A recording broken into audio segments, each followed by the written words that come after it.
Hello everyone, welcome back to my YouTube channel. মোৰ ভিডিঅ'ত আপোনালোকক সকলোকে স্বাগতম জনাইছো। কি খবৰ সকলোৰে ভালনে? নতুন এটা ভিডিঅ' লৈ আহিছো আপোনালোকৰ মাজলৈ। আশা কৰোঁ আপোনালোক ভালে আছে। বৰ্তমান মোৰ খবৰ ভাল দেই। আৰু মই ইমান দিন ভিডিঅ' কেলে দিয়া নাই সেইটো মই আগৰ ভিডিঅ'ত কম নেক্সট। এইটো ভিডিঅ'ত মই নকওঁ, কিন্তু কম বহুত ডাঙৰ বিপদত মানে আমি ফচিছিলোঁ, বহুত ডাঙৰ বিপদত মানে পৰিছিলোঁ। মানে কি কওঁ আৰু কম পিছত কম বাৰু। এতিয়া চাওক, ভণ্টিৰ বিয়া মই জোৰোণৰ যে ভিডিঅ' দিছিলোঁ তাৰ পিছত মই ভিডিঅ' কৰাই নাই ভিডিঅ'। এটা দুটা এনে শ্বৰ্ট ভিডিঅ' দিলোঁ বাৰু, কিন্তু মই ভিডিঅ' দিয়াই নাই। এইফালে চাওক, দিছিলে ভণ্টিয়ে বিয়াৰ ডেটটো ফাইনেল হৈ গ'ল। ঈদৰ পিছত ডেটটো ল'লে বাৰু, ডেটটো পিছত ক'ম বাৰু। কিন্তু এইফালে চাওক, বেড কভাৰ এতিয়া মানে ফুল আঁকিব লাগে। আৰু এইফালে চালে আপোনালোকে ক্ৰচিছ কিতাপ, এইটো আমি স্কুল লাইফতে কৰিছিলোঁ। এইফালে চাওক, এইটো আমাৰ হাতৰ কৰা হয়, মোৰ আৰু বায়েৰ। এইখিনি মানে বাকীখিনি ফালি গ'ল, মানে এক পিচ বাকী আছে, সেইটো কৰ্ণাৰ টেবুলত পাৰি থৈছোঁ। আৰু এইফালে চাওক, এতিয়া ফুল বিচাৰোঁতে মানে মোৰ গোটেইখিনি ফুলৰ কাগজ, বহী, কিতাপ গোটেইখিনি মানে ওলালে। মই ভাবিলোঁ কৰিছোঁ যদি আপোনালোকৰ লগতো শ্বেয়াৰ কৰোঁ। এইফালে চাওক, এই কিতাপখন আমি কিনি লৈছিলোঁ দেই, স্কুলত যেতিয়া শিকাইছিলে তেতিয়াৰ হয়। আৰু এই ভিডিঅ'টো কৰি থোৱা আছিলে, মই অকল আপোনালোকৰ লগত শ্বেয়াৰ কৰা নাই, এডিটিঙো কৰা নাছিলোঁ, ভইচ অভাৰো কৰা নাছিলোঁ। এতিয়া কৰিছোঁ, ভিডিঅ'টো কৰা আছিলে। বেড কভাৰ এক চাইডে হৈ গ'ল কমপ্লিট, এক চাইডে হোৱা নাই, সেইটো আপোনালোকক দেখাম মই পিছত। এইফালে চাওক, আৰু দেখাইছোঁ ৰ'ব।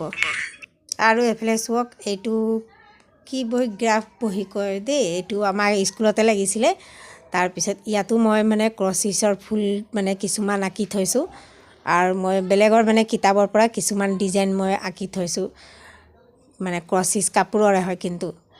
আৰু ইয়াত মানে সুবিধা হ'ল গ্ৰাফ বহীত। তাৰপিছত ইয়াত চাই লওক আপোনালোকে। আৰু এইটো মোৰ লগৰ ছোৱালীয়ে দিছিলে, তাৰ বিয়াৰ মানে ক্ৰচিছ কাপোৰত মানে চোফা কভাৰ বনাবলৈ তাৰ কিতাপো দিছিলে। তাৰ কিতাপত মানে অলপ ডিজাইনটো বেলেগেও আছে, কিতাপ একে নাথাকে। ফুলৰ ডিজাইনকেইটা মানে কিছুমান ভাল লাগিলে, সেইটো মই আঁকি থলোঁ মানে পিছে পৰে কৰিম বুলি। কিন্তু এতিয়াতো চব মন নাযায়, সম্ভৱে নহয়। কিন্তু আগত আমি বহুত কৰিছোঁ, মই বাই আৰু মানে গোটেইখিনি কাম জানো, কি নাজানো। আপোনালোকে চাদৰত দহি বাতিব কওক, চাদৰ মেখেলাত দেই। তাৰপিছত কুৰ্চাৰ কাম কওক, চুৱেটাৰ বনাব কওক, বাচ্চাৰ সৰু সৰু মোজা কওক, মানে গোটেইখিনি কাম, পেইণ্টিং, আকৌ এম্ব্ৰইডাৰী, মানে কৈছোঁ ন, হাতৰ কাম একো বাকী নাই। বহুত মায়ে শিকালে ঘৰতে বহুত কিছুমান বস্তু। তাৰপিছত যি অলপ চলপ বাকী আছিলে ক্ৰচিছত, খাছ কৰি মানে ক্ৰচিছত মায়ে মানে শিকোৱা নাই, মায়ে নাজানিছিলে, সেইটো আমি স্কুলত শিকিলোঁ। বাকী কুৰ্চাৰ, চুৱেটাৰ বা কাপোৰত এম্ব্ৰইডাৰী কৰা বেজী সূতাৰে, সেইখিনি আমি মাৰ পৰাই শিকি লৈছিলোঁ। স্কুলত আমাৰ মানে কৰিব সুবিধা হ'ল। এইফালে চাওক, কিছুমান কবিতা লিখি থৈছোঁ মই। এইটো আগৰ আমি যেতিয়া পঢ়িছিলোঁ সেই সময়ৰ কবিতা হয়। যিখিনি মানে মোক ভাল লাগে মই ইয়াতে লিখি থওঁ। এইটো মোৰ মানে ডায়েৰী নিচিনা আছে। ইয়াত বহুত কিছুমান কবিতা আছে, অসমীয়া গান আছে। আগতে চব মনো গৈছিলে, এতিয়াতো এই চব সম্ভৱ নহয় বাৰু। এইফালে চাওক, ইয়াত সৰু সৰু মানে ফুল আঁকি থৈছোঁ। এইটো মানে ৰুমালৰ, আগত বিয়া বাৰু হ'লে হাতৰে মানে ৰুমালত মানে এম্ব্ৰইডাৰী কৰক বা পেইণ্টিং কৰক। আজিকালিতো বাৰু ৰেডিমেড চলে, আৰু ৰুমাল সেনেকা নচলেও, বেছিভাগতো কিনিয়ে মানুহ ইউজ কৰে, কিন্তু আগত বনাইছিলে। এইফালে চাওক, এইখিনি হয় মোৰ মায়েৰ ফুল দেই, মায়ে নিজৰ লাইফত কৰিছিলে বিয়াৰ হোৱাৰ আগত ঘৰত। তাৰপিছত এইখিনি মায়ে ফুলৰ মানে বহীত থৈছিলে, তো মায়েতো অলপ চলপ ফালি গৈছিলে, মই নিজৰ বহীত আঁকি থৈছোঁ।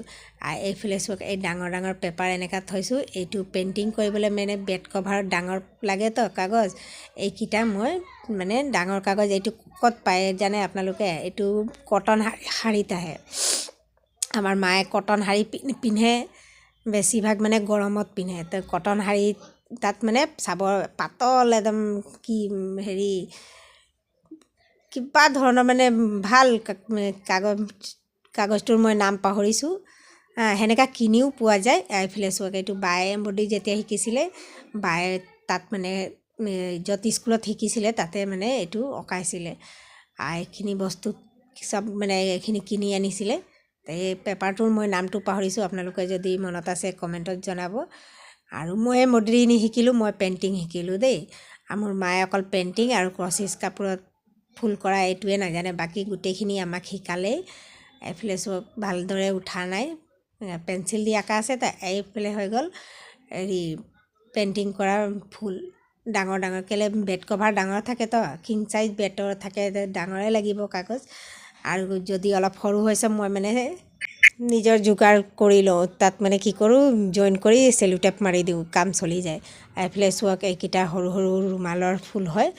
আৰু মোৰ মাতটো ইগন'ৰ কৰিব দেই, মোৰ মানে জ্বৰ চৰ্দি কাহ হৈছিলে, তো এতিয়া জ্বৰটো ভাল পালোঁ, চৰ্দি আৰু কাহটো অলপ আছে। এইফালে চোৱাক এই ফুলপাহ হৈ গ'ল মোৰ বাৰ বিয়াত মই বাৰ মানে বেড কভাৰত কৰি দিছিলোঁ। আৰু মোৰটোও মই দেখাম ৰ'ব, এইটো বাৰ বেড কভাৰত আঁকিছিলোঁ দেই, পেইণ্টিং কৰিছিলোঁ। এইটো হ'ল মোৰ বেড কভাৰত থকা এখন। আৰু ভণ্টিক মানে মোৰ বেড কভাৰত থকা ফুলখনেই লাগে, সেইকাৰণে এইটো উলিয়ালোঁ। আৰু চাদৰখন এক চাইডে কমপ্লিট হৈও গ'ল, কিন্তু মই আপোনালোকক দেখাব নোৱাৰিলোঁ। এইফালে চোৱাক মই এইটো কাৰ্বন দি আঁকিছোঁ দেই, তলত কাৰ্বন দিছোঁ। আৰু কাৰ্বনটো ইমান ডাঙৰ নহয়, বহুত কষ্ট হ'ল আঁকিবৰ কাৰণে। সৰু সৰু কাৰ্বন জইন কৰি কিনে মানে মই আঁকিছোঁ। আৰু মই মানে এই বিপদত পৰাৰ কাৰণে মই ইমান দিন হৈ গ'ল মই ভিডিঅ' পৰা নাছিলোঁ, কিন্তু এতিয়া দিম মই আপোনালোকক আঁকি, কাৰণ সেইটো মই আপোনালোকক জনাম। আজিলৈ বাই বাই, নেক্সট এটা ভিডিঅ'ত আকৌ লগ পাম। আৰু মোৰ এই ভিডিঅ'টো সম্পূৰ্ণ চোৱাৰ বাবে বহুত বহুত ধন্যবাদ।